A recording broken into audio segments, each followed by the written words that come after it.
Hello friends, welcome to my YouTube channel Techno Civil, your one-stop solution for every civil engineering problems. So let's start. Our subject for today is basic transportation engineering.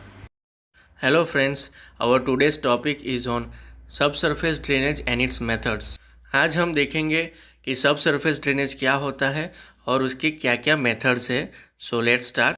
It is removal or diversion of excess soil water from the subgrade is termed as subsurface drainage. जैसे कि हमें पता है friends कि सब surface कौन सा होता है, सरफेस जो टॉप सरफेस है उसके नीचे का जो सरफेस है उसे हम सब सरफेस कहते हैं, as you can see in this figure.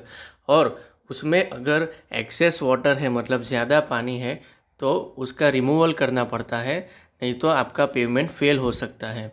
तो इस रिमूवल को हम सब सरफेस ड्रेनेज कहते हैं. जैसे कि हमने कुछ मेथड्स सरफेस ड्रेनेज की देखी थी, वैसे ही हम कुछ मेथड्स देखेंगे सब सरफेस ड्रेनेज की. तो आइए देखते हैं.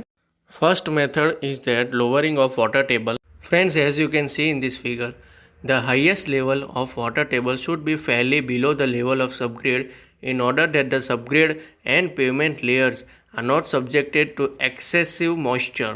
जैसे कि हमने सरफेस ड्रेनेज में डिस्कस किया था फ्रेंड्स, सब सरफेस ड्रेनेज में भी क्या होगा कि हमें वाटर टेबल को जो सबग्रेड है हमारे रोड का जो लोएस्ट पार्ट है उससे दूर रखना है, ताकि आपका पानी ऊपर के लेयर्स में ना आए और पेमेंट को ख़राब ना करे.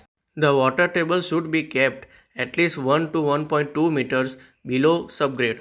हमें वाटर टेबल को 1 से 1.2 मीटर्स बिलो उसके नीचे रखना है, सबग्रेड के नीचे रखना है, ताकि सबग्रेड में पानी ना आ जाए और आपका पेमेंट फेल ना हो. In places where water table is high, the best remedy is to take the road formation on embankment of height not less than 1 to 1.2 metre. जहाँ पे फ्रेंड्स वाटर टेबल का लेवल हाई है वहाँ पे हम road ही इस तरह से कंस्ट्रक्ट करेंगे कि सबग्रेड और वाटर टेबल के बीच 1 से 1.2 मीटर की दूरी बनी रहे. When the formation is to be at or below the general ground level, it would be necessary to lower the water table. जहाँ पे रोड का फॉर्मेशन जो है वो ग्राउंड लेवल के बराबरी में है, वहाँ पे हमें वाटर टेबल को लो करना पड़ेगा, मतलब के नीचे करना पड़ेगा. Now, if the soil is relatively permeable, it may be possible to lower the high water table by construction of longitudinal drain trenches with drain pipe and filter sand. The top of the trenches is covered with clay sand. तो जैसे कि आप figure में देख सकते हो friends, जहाँ पे सॉइल परमेबल होती है वहाँ पे हम लोग क्या कर सकते हैं कि लॉन्जिट्यूडिनल ड्रेन्स प्रोवाइड कर सकते हैं और वाटर टेबल में से हम लोग पानी निकाल सकते हैं.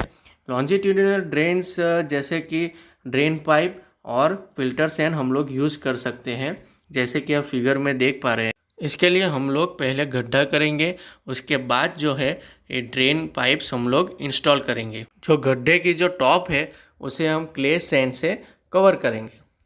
Now the depth of the trench would depend on the required lowering of WT, distance between the drained trenches and types of soil. मतलब गड्ढे की जो गहराई है वो किस किस चीज़ों पे डिपेंड करेगी फ्रेंड्स. एक तो है कि कितना वाटर टेबल को घटाने की ज़रूरत है, दूसरा है कि ड्रेनेज ट्रेंचेस जो है, जो हमारे ड्रेनेज के गड्ढे हैं उनके बीच कितना डिस्टेंस रखना है, और तीसरा है कि सॉइल किस टाइप का है. Now friends, in this the second case is that if the soil is relatively less permeable, the lowering of the groundwater table may not be adequate at the center of the pavement.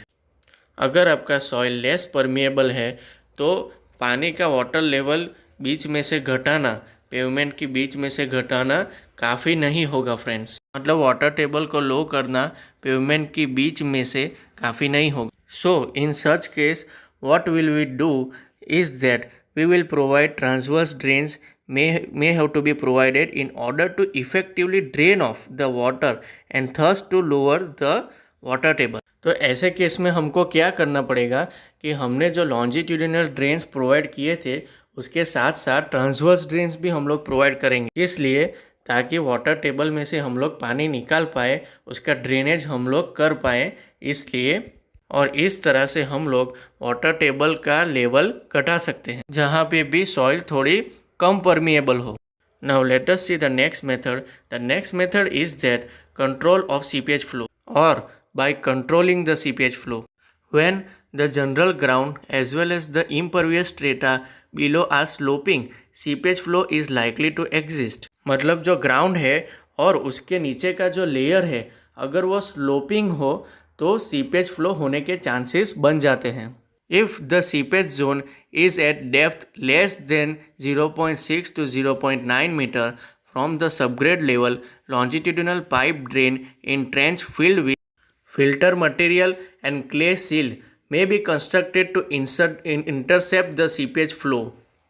As you can see in this figure friends, तो आपका जो seepage zone है friends अगर उसकी depth 0.6 से 0.9 metre से कम है, कहाँ से, सबग्रेड से, तो हम लोग लॉन्जिट्यूडिनल ड्रेन्स प्रोवाइड कर सकते हैं फिल्टर मटेरियल के साथ और क्ले सील के साथ, ताकि जो सीपेज का जो पानी है उसे हम सक्सेसफुली निकाल पाएँ.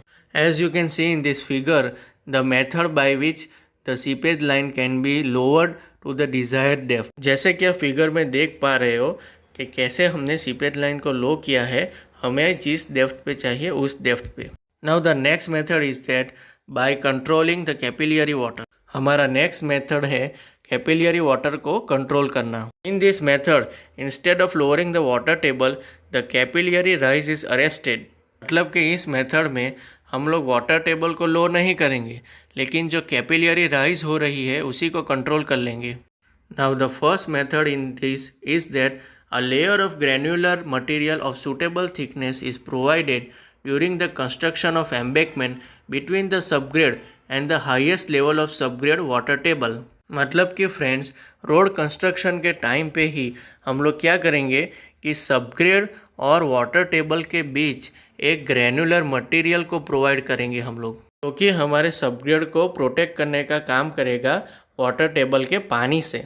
The thickness of the granular capillary cutoff layer should be sufficiently higher than the anticipated capillary rise within the granular layer so that the capillary water cannot rise above the cutoff layer. तो हमें इस granular material या granular layer जो है उसकी depth इस तरह से रखनी है फ्रेंड्स कि जो कैपिलरी राइज हो रहा है, जो वाटर टेबल में से पानी ऊपर राइज हो रहा है और आपके ग्रैनुलर मटेरियल तक पहुंचने का जो स्कोप है उसका, उससे ये ग्रैनुलर मटेरियल की थिकनेस ज़्यादा ही होनी चाहिए, ताकि हमारा जो कैपिलरी राइज का जो एजम्पशन है कि कितना पानी राइज करेगा वाटर टेबल से, अगर वो गलत हो जाए तो भी हमारा ग्रैनुलर मटेरियल उसे रोक पाए. क्योंकि हम लोग पहले एज्यूम करते हैं कि कितना कैपिलरी राइज होगा जो ग्रैनुलर मटेरियल पे टकराएगा. अगर वो गलत हो जाता है तो भी उसे रोक पाए उतनी थिकनेस आपके ग्रैनुलर मटेरियल की होनी चाहिए. In this the next method is that by providing the capillary cut off is by inserting an impermeable or a bituminous layer in place of granular blanket. Now as you can see in this figure friends, आगे की method में हम लोगों ने क्या किया कि granular material provide किया था या ग्रैनुलर ब्लैंकेट प्रोवाइड किया था, लेकिन इसमें हम लोग क्या करेंगे, एक इम्परमेबल लेयर प्रोवाइड करेंगे जो कि बिटुमिनस मतलब डामर का हो सकता है या दूसरा सूटेबल मटेरियल भी हम लोग यूज़ कर सकते हैं. So with this we conclude our today's lecture on subsurface drainage and methods of subsurface drainage. Hope you liked the video. Thank you for watching it. Have a great day.